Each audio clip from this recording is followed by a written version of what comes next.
पुस्तक लिहिणं, ते प्रकाशित करणं आणि ते लोकांपर्यंत पोहोचवणं ही फार मोठी प्रक्रिया आहे. आणि अशा पद्धतीने 15 खंड प्रकाशित करण्याचं आश्वासन ज्यांनी दिलं आहे त्या बुकगंगातर्फे आज सुप्रिया जोगळेकर लिमये आल्यात, तर मी त्यांना सांगते की 5 मिनिटात त्यांनी त्यांचं मनोगत व्यक्त करावं.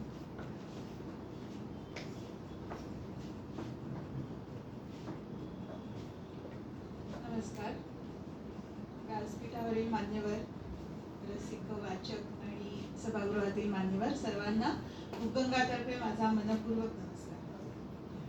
आज बुकगंगासाठी खूप आनंदाचा आणि अभिमानाचा क्षण आहे. आजचा दिवस खूप महत्त्वाचा आहे.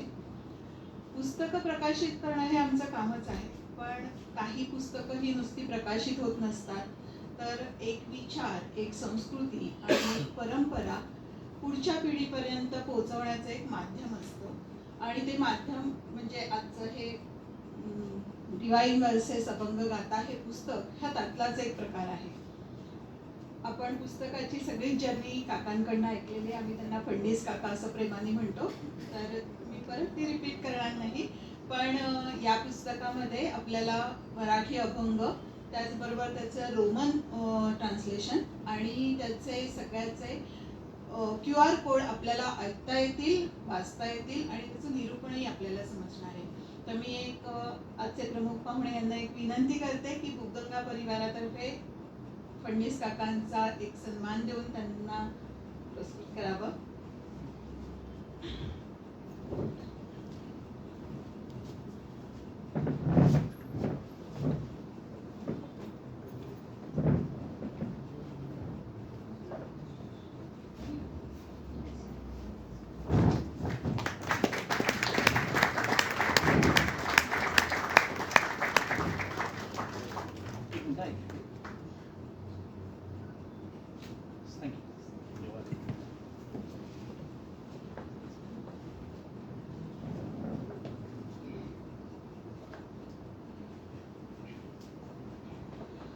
हे पुस्तक तयार करणं हे खरंच एक आव्हान होतं, कारण आजच्या नवीन पिढीसाठी आणि अमराठी वाचकांसाठी हे पुस्तक पोहोचवणं हे सगळ्यात महत्त्वाचं काम काकांनाही वाटलं आणि ते आम्हालाही वाटलं.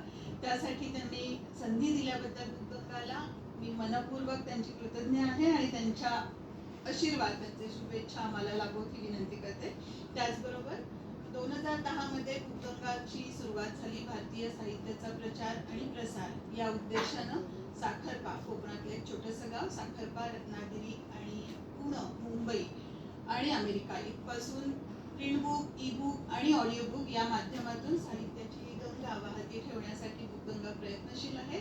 आपल्या सर्वांच्या शुभेच्छा आणि आपले आशीर्वाद बुकगंगाला नेहमी मिळोत ही प्रार्थना. धन्यवाद.